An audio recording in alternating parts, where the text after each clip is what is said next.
ही नहीं, क्योंकि वो काम ही नहीं करते। कौन सा तरीका अच्छा नहीं लगता?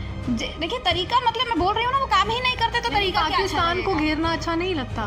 देखिए पाकिस्तान को घेरना है तो वहाँ जाके घेरे ना, आप बॉर्डर पे जाइए, आप वॉलंटरली काम करें ना अपने देश के लिए। एमएलए बन गए, उसके बाद में इन्होंने असेंबली में 2-4 चिल्लाना शुरू किया, बातें ऊंची ऊंची करनी शुरू की। और आप मीडिया वालों को मैं कहूँगी, आप बहुत सारे मीडिया वाले जानते हैं, ये बातें भी करते हैं कि जब ये असेंबली में जाते थे तो ये मीडिया वालों को बोलकर जाते थे, भाई मैं जब ऐसे हाथ करूँगा तो मेरी फ़ोटो खींच लेना। तो बाहर आकर सबसे पहले वो यही पूछते थे कि कौन सी फ़ोटो खींची है मेरी। तो बस वो उनको बस वो उस वो वाली और अच्छी लगती है, वही वाली वो दिखावा पसंद है। बात तक कि आप पीडीपी एनसी के बारे में भी यहीं पर बोलते हैं। मैंने बोला है तो मैंने उनके घर में जाकर बोला है। मैं कश्मीर में उनके घर पे अंदर गुपकार रोड के ऊपर बोल कर आई हूँ, मैं उनके वहाँ पर बोल कर आई हूँ, जो भी बोल कर आई हूँ। मैंने अगर मीटिंग्स की हैं तो उनके घर के अंदर जाकर की हैं, जहाँ पर वो बोलते हैं कि हमारा राज चलता है, मैं वहाँ जाकर आई हूँ, उन लोगों को अपने साथ लेकर आई हूँ।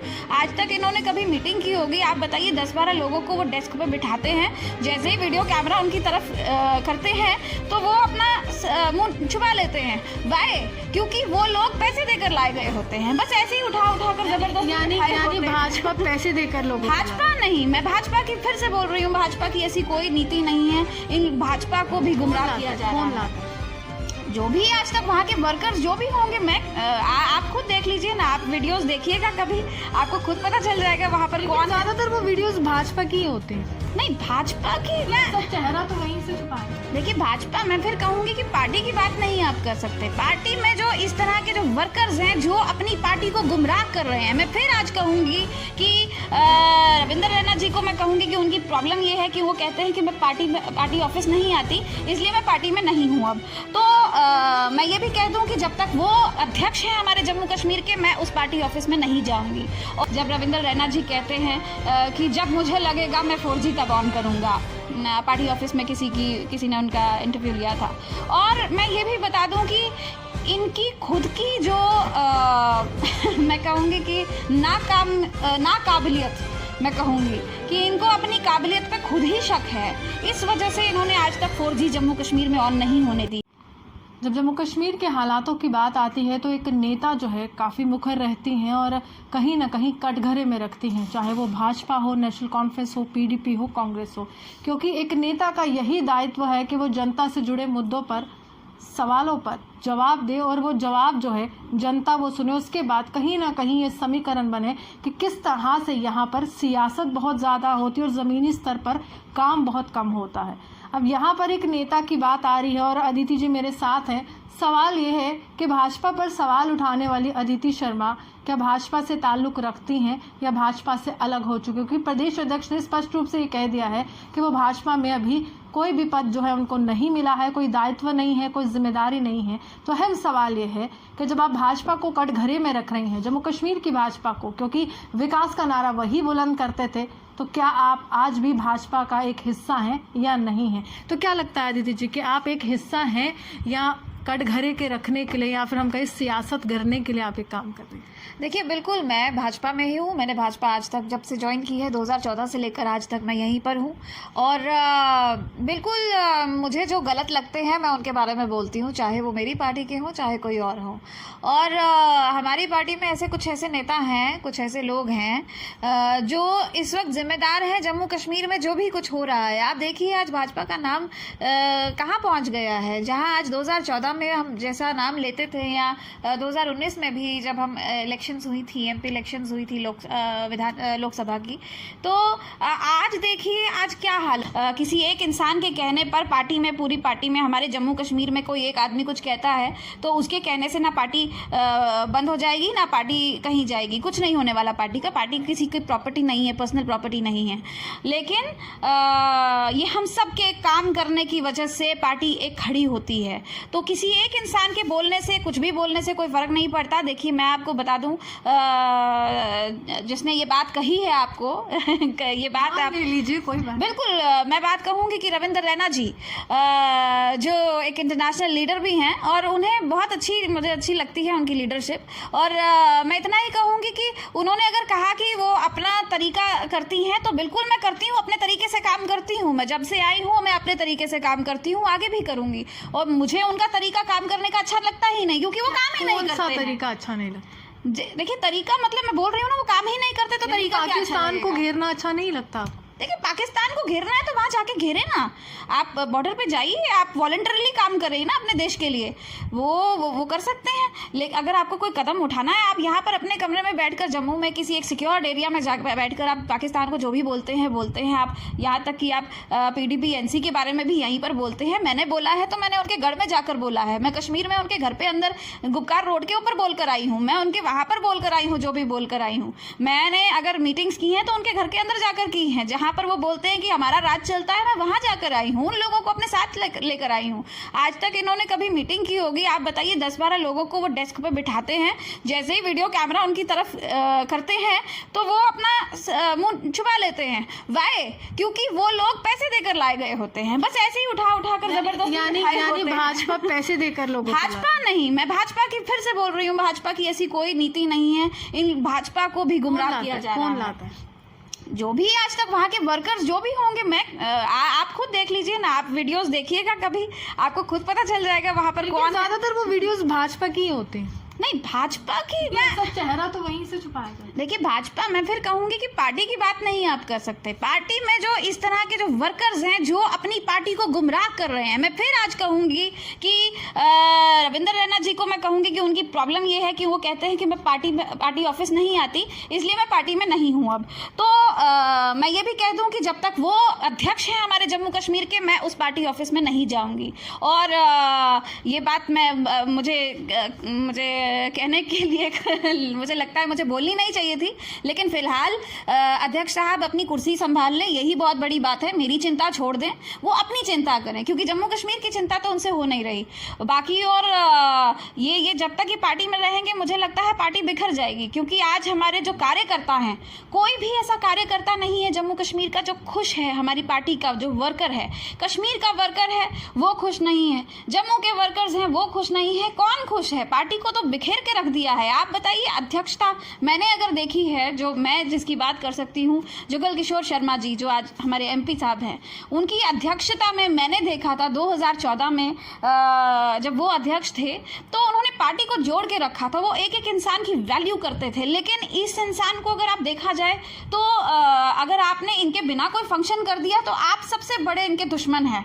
तो वो इनको पार्टी में पसंद ही नहीं करते, जो लोग अपनी मर्जी से फंक्शन करते हैं। ये चाहते हैं हर कोई पार्टी में आए तो इनकी मर्जी से आए, इनके पास से होकर आए। इनको पार्टी से कोई मतलब नहीं है, इनको अपने आप से मतलब है।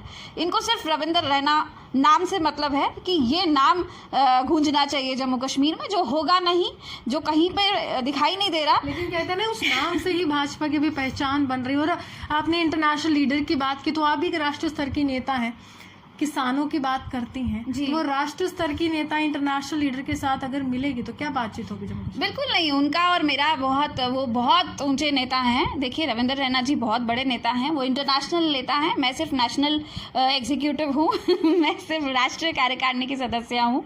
मैं इससे ज्यादा कुछ नहीं कह सकती। उनकी और मेरी थिंकिंग कहीं नहीं है। अगर प्रूफ के तौर पर भाजपा के नेता आपसे मांग ले कि मैडम अपॉइंटमेंट लेटर दिखा दीजिए ये आपके सामने रख दिया मैंने जो हम कैमरे में दिखा देते हैं, ये अपॉइंटमेंट लेटर है अदिति जी का, जिसकी ये जिक्र कर रही है। कौन से साल का है ये आप देख लीजिए, 2018 का है ना। ये एक लेटेस्ट आपको मैंने दिखाया है। जैसे 2014 में मैंने 1 लाख लोगों के साथ ज्वाइन किया है। और मैं आपको ये भी बता दूं, जब मैंने ज्वाइन किया था तो इनका कहीं मुझे नहीं लगता जम्मू कश्मीर में इनको कोई जानता था। 2014 में ये लोगों की नज़र में तब आए जब ये MLA बन गए। उसके बाद में इन्होंने असेंबली में 2-4 चिल्लाना शुरू किया, बातें ऊंची करनी शुरू की। और आप मीडिया वालों को मैं कहूँगी, आप बहुत सारे मीडिया वाले जानते हैं, ये बातें भी करते हैं कि जब ये असेंबली में जाते थे तो ये मीडिया वालों को बोलकर जाते थे, भाई मैं जब ऐसे हाथ करूंगा तो मेरी फोटो खींच लेना।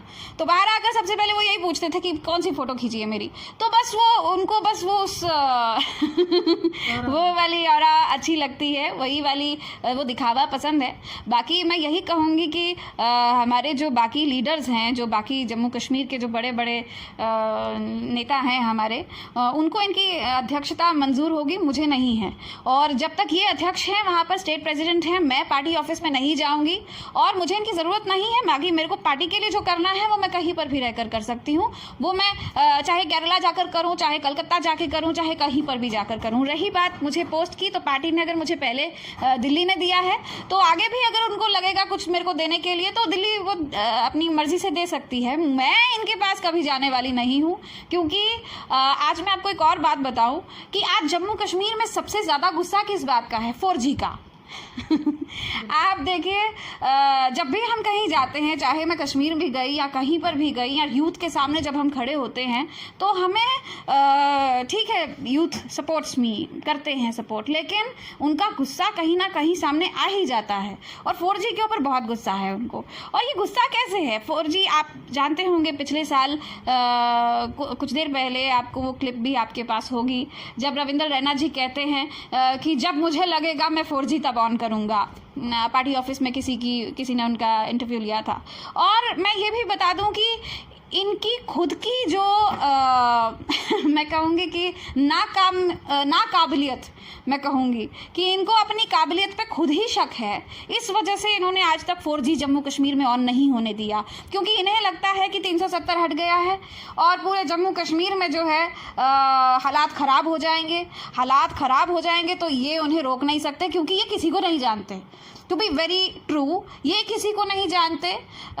लोग इन्हें बस वैसे ही जानते हैं जैसे आप रोज़ इनकी वीडियोस देखते हैं मोबाइल्स पे, सोशल मीडिया पे। अदरवाइज़ इन्हें कोई नहीं जानता है। कश्मीर में इन्हें कोई नहीं जानता, जम्मू में कोई नहीं जानता, और इन्हें मालूम है कि मैं किसी को कन्विंस नहीं कर पाऊंगा। अगर हालात ख़राब हो गए तो मैं किसी को कन्विंस नहीं कर पाऊंगा कि 370 आपके भले के लिए है, आपके अच्छे के लिए है। इसलिए इन्होंने 4G आज तक ऑन नहीं होने दिया। लेकिन मैं आपको ये भी बता दूं कि 4G ऑन हो रहा है और बहुत जल्दी होगा। और ये प्रयास है हमारे जितेंद्र सिंह जी का और जुगल किशोर जी का और हमारे शमशेर सिंह मन्हास जी का। इनकी बदौलत शायद हमें जल्दी मिल जाए, जबकि इन्होंने एक पॉजिटिव आगे जवाब दिया है कि हमें 4G चाहिए। लेकिन अगर इनके ऊपर बात की जाए, क्योंकि एक स्टेट प्रेसिडेंट है और कोई भी अगर हालात ख़राब होता है कहीं पर भी तो जिम्मेदारी इनके ऊपर आती है, तो ये जानते हैं कि मैं उसे संभाल नहीं पाऊंगा, इसलिए 4G देने में ये नाकामयाब हैं आज तक। और ऐसी बहुत सारी चीज़ें हैं जिसके लिए जम्मू कश्मीर को ये गुमराह कर रहे हैं। सड़कों पर लोग खड़े हैं, ये किसी से मिलते भी नहीं हैं। मुझे तो ये आश्चर्य है आज तक कि अंदर बैठे हुए ये किसी को मिलते नहीं। आप भी जानती हैं किसी को नहीं मिलते थे, और इनको कोरोना हो गया। तो मतलब बहुत आश्चर्य है मुझे इस बात पे, जबकि मैं जम्मू से लेकर कश्मीर तक सब जगह घूम कर आई हूँ। मैं मतलब बोलना नहीं चाहिए, जिस तरीके से भी घूम कर आई हूँ आप जानते हैं सब लोग, लेकिन अभी तक मैं नेगेटिव हूँ। और ये अंदर बैठकर इन्होंने किसी से मुलाकात नहीं की। सारे डेलीगेशंस मेरे पास आते थे और सब लोग बोलते थे कि हम पहले वहाँ पर गए थे, लेकिन वहाँ पर हमें मिले ही नहीं वो, तो बिना मिले ही वो यहाँ पर आ जाते थे। तो आई डोंट नो व्हाई, मतलब ऐसे कैसे हुआ, लेकिन चलिए जैसे भी हुआ। मैं सिर्फ इतना ही कहूँगी कि अपने काम पर ध्यान दीजिए। इस वक्त अदिति शर्मा को छोड़िए, अदिति शर्मा कोई टॉपिक नहीं है आपके लिए और इतनी इंपॉर्टेंस रखनी भी नहीं चाहिए। आप अपने काम पर ध्यान दीजिए, जो वो ज़्यादा अच्छा रहेगा। साफ तौर पर एक राष्ट्रीय स्तर की नेता और यही कहती है कि सियासत से परे होकर मुझे जम्मू कश्मीर की आवाज़ बनना है। और जो मेरी पार्टी ने, भाजपा ने मेरे को कहा है कि नेशन फर्स्ट, यानी कि राष्ट्र पहले होगा, पार्टी सेकंड होगी और सेल्फ लास्ट होगा, यानी कि आपको अपने व्यक्तित्व की बात आखिर में करनी है और आपके राजनीतिक दल की बात दूसरे नंबर पर करनी है। हालांकि सियासत है जनाब, और सियासत में जब आप एक मुखर रूप से बयान देते हैं तो प्रतिक्रियाओं का दौर हर एक तरफ से आता है, चाहे वो पक्ष हो या फिर विपक्ष हो। इसी के साथ विजुअलिस्ट पारस के साथ मैं रूहानी आपसे विदा लेती हूं। नमस्कार।